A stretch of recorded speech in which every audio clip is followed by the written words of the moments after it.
Hello everyone, in this video we are going to learn a very beautiful poem of William Wordsworth, Daffodils. It was published in 1807.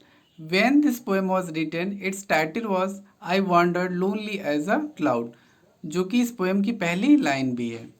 Let's know something about the poet William Wordsworth. He was born on 7th April 1770 in England and died on 23rd April 1850. He was called the poet of nature.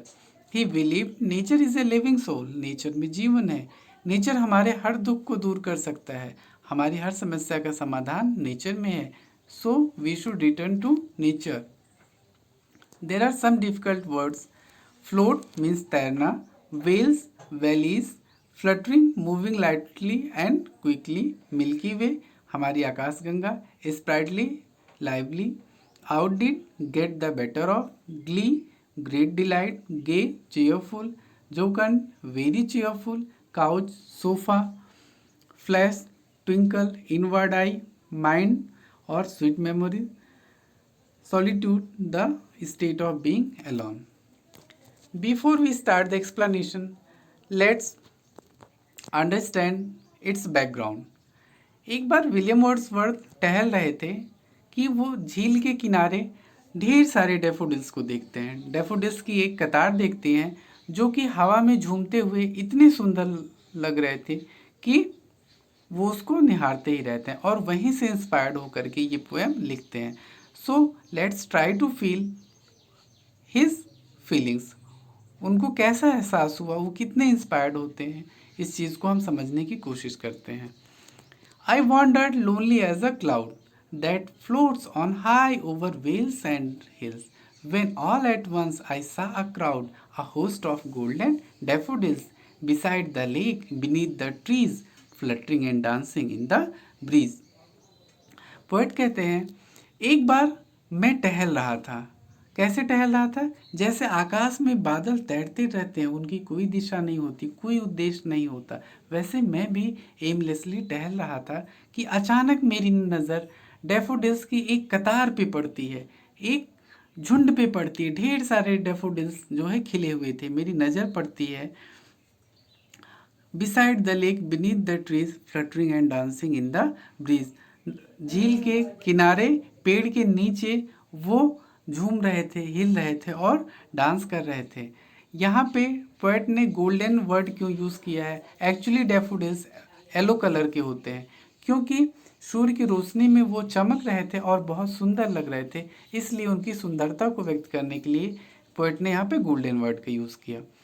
In first line figures of speech simile है, क्योंकि यहाँ पे poet ने खुद को cloud से compare किया है.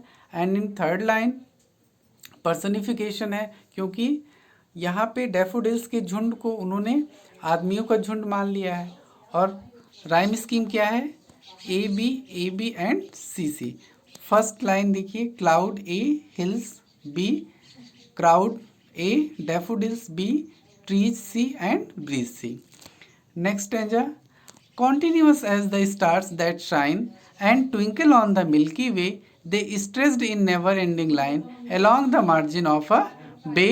10,000 saw I at a glance, tossing their heads in sprightly dance.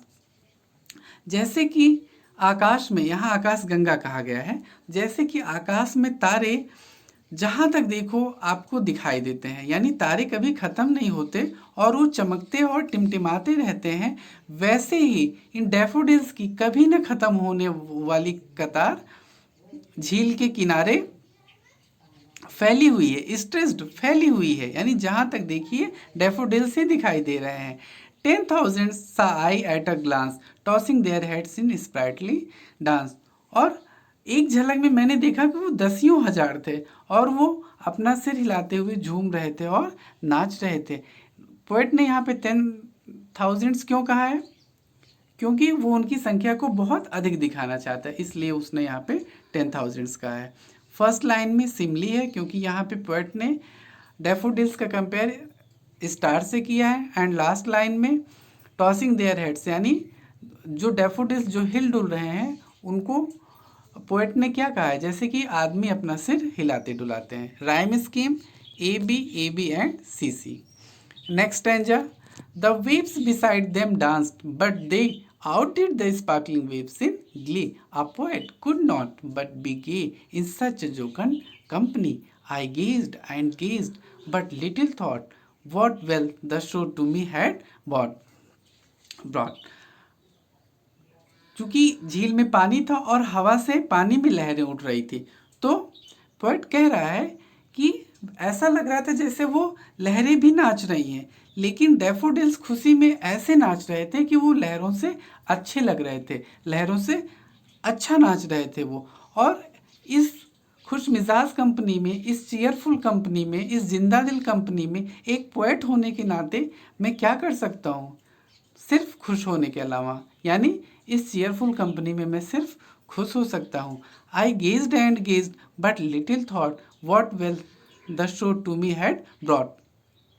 मैं उनको निहारता रहा और निहारता ही रहा, और कुछ पल के लिए ये भी भूल गया कि वो दृश्य मुझे कितनी खुशी दे रही है, एक तरीके से मुझे खजाना दे रहे हैं। इन फोर्थ लाइन पर्सनिफिकेशन, क्योंकि जोकन कंपनी को यहाँ पे पोएट ने पीपल की कंपनी माना है। फिफ्थ लाइन में जी का रिपीटेशन हो रहा है गेज्ड एंड गेज्ड में, सो यहाँ पे एलिट्रेशन है। एंड लास्ट लाइन में डब्ल्यू का रिपीटेशन है वॉट एंड वेल्थ में, सो यहाँ भी एलिट्रेशन है। Rhyme scheme A B and C C. Last stanza. For oft when on my couch I lie in vacant or in pensive mood, they flash upon that inward eye, which is the bliss of solitude, and then my heart with pleasure fills and dances with the daffodils. Couch का मतलब sofa होता है, लेकिन यहाँ सिर्फ सोफे पे बैठने से मतलब नहीं है, यानी कोई भी ऐसी जगह जहाँ पे पोएट अकेले या परेशान होकर के बैठता है। तो जब कभी मैं अकेले या परेशान होकर के बैठता हूँ तो वे मीन्स डैफोडिल्स मेरी यादों में आ जाते हैं, यानी मेरे जेहन में चमक उठते हैं। Which is the bliss of my solitude, और जो कि मेरे इस अकेलेपन की एक खुशी होती है, यानी वो मेरा अकेलापन जो टाइम होता है वो खुशी से भर जाता है। And then my heart with pleasure fills and dances with the daffodils, और जब वो मेरी यादों में आ जाते हैं तो मेरा हृदय खुशियों से भर जाता है और उन डैफोडिल्स के साथ डांस करने लगता है। In third line it is metaphor, क्योंकि इनवर्ड आई जो है यहाँ पे पोएट ने मेमोरीज के लिए यूज़ किया हुआ है। राइम स्कीम सेम वही है, A B and C C. I hope ये पोएम आपको अच्छी लगी होगी। Thank you.